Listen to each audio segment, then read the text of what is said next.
Dumelang bomela bontate. Um, I'd also like to align myself with the protocol that has already been said. My name is Advocate Joanna Jonas. I'm the Executive Director and Founder of Nairasha Legal Support, and the newly appointed trustee on the Board of Trustees for Dolen Cymru Lesotho Link. Thank you. Nairasha is a social legal enterprise. It's a non-profit company registered with the Ministry of Trade. We offer mainly legal and psychosocial support to victims and survivors of gender-based violence. We do advocacy, activism, and sometimes court representations. I met Veronica in 2020 when she approached me with a proposition that they Dolen wants to start implementing a women empowerment project. It has been a long journey. It was quite a long journey because COVID hit. We couldn't continue with the plans that we had until in 2021 when we started the first phase of the project, which was a research phase. Yes, we had ideas of what we could do, but also as a service delivery organization, we thought that it would be best to go to the people whom we want to work for and find out how we can assist and work for them best. So we undertook research in the 4 districts that were established by the Commissioner of Police, being the ones with the highest incidence of sexual and gender-based violence. It was Leribe, Berea, Mafeteng, and Maseru. But the project was only implemented in Mafeteng and Berea. We worked with the police, community leaders, Maren, Le Mahokela, and also village health workers. One of the needs that police rose was training on human rights, to have basic understanding of what human rights is, and on gender-based violence as a crime, how to address gender-based violence as a crime, because we all know that we don't have gender-based violence specific laws here in Lesotho. So we had police trainings on the basic principles of human rights, GBV as a crime, infringement and infringement of women and children's human rights, on bodily autonomy, what it means to, what consent is, and so many areas of human rights as a whole, and as it is centered around sexual and gender-based violence. And this has informed a gender-centric policing system, and also it has broadened their community outreaches, in that now they have the capacity to raise awareness and to sensitize the community on sexual and gender-based violence, how to report, what incidents are considered crime, how to go about reporting really. We also trained community leaders being Marena Le Mahokela, chiefs and community policing forums on the same issues as the police officers, as we know that that's the first group of law enforcement that we go to when there are crimes in our communities. One of the concerns that was raised during our research was that the collaboration between community leaders and the police was not so strong. There was, as cases usually have to move from the community leaders to the police. So we had partnership discussions that were we facilitated partnership discussions between community leaders and the police officers that were aimed at strengthening their collaboration and also really to ensure a smooth transition of cases from the community level to the police for reporting.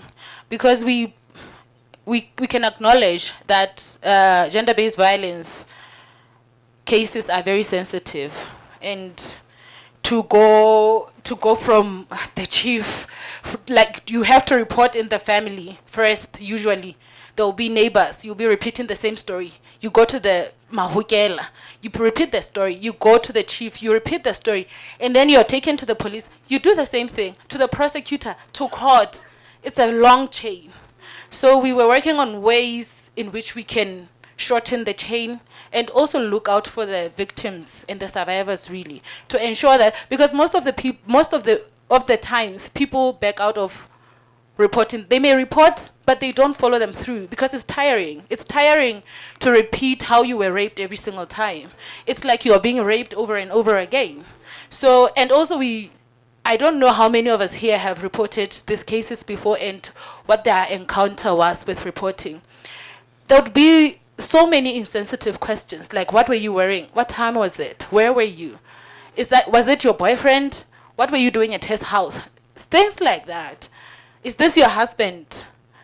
How do you say your husband has raped you? He has a right to your body. Such nonsense questions, really.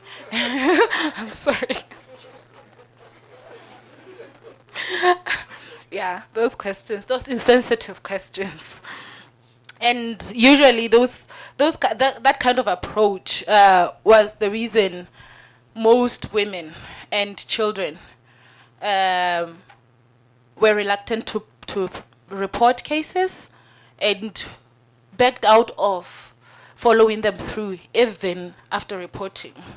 So we wanted to ensure that we have a law enforcement system that is capable of handling and addressing survivor.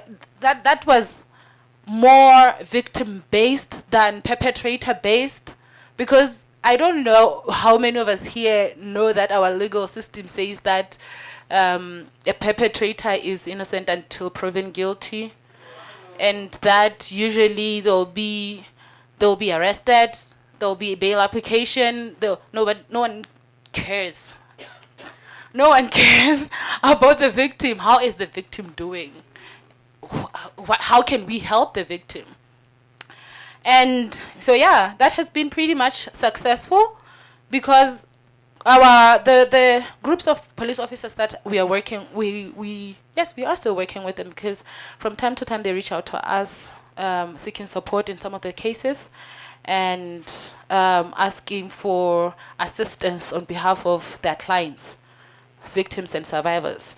So the groups of police officers that we have worked with continue to raise awareness, do community outreaches, sensitizing the community on these issues. Because also how a victim is handled in the community has a lot of, plays a pivotal role as well in whether or not they're going to report the case, they're going to continue living their life as normal. In order to ensure support, continuous support to victims and survivors, we also worked with village health workers, as we may know that already they are working in communities as volunteers, rendering basic health services in our communities. So we trained them on how to provide psychosocial support to victims and survivors of sexual and gender-based violence, and how to conduct safe spaces, more like group therapy. We also conducted safe spaces for the duration of a week, with the inclusion of survivors, a group of survivors that was identified by our police officers. So now we have people in our communities. We, like I said, we implemented the project in Mafeteng and Berea. There are people in those communities that are able to approach victims and survivors and sit down with them and talk to them and just be there for them and just to support them. They continue to conduct safe spaces amongst themselves and with the inclusion of victims, group therapies and one-on-ones. And also, I have recently learned that they have approached police officers to partner with them in their community outreaches so that they can also raise awareness and sensitize their communities on psychosocial effect of GBV in their communities. So that our work continues to grow as they are continuing, well, not really on a professional level, but what they're doing is very impactful because I've had stories of 3 people that were approached and were assisted psychosocially, and they have done a marvelous job. Thank you.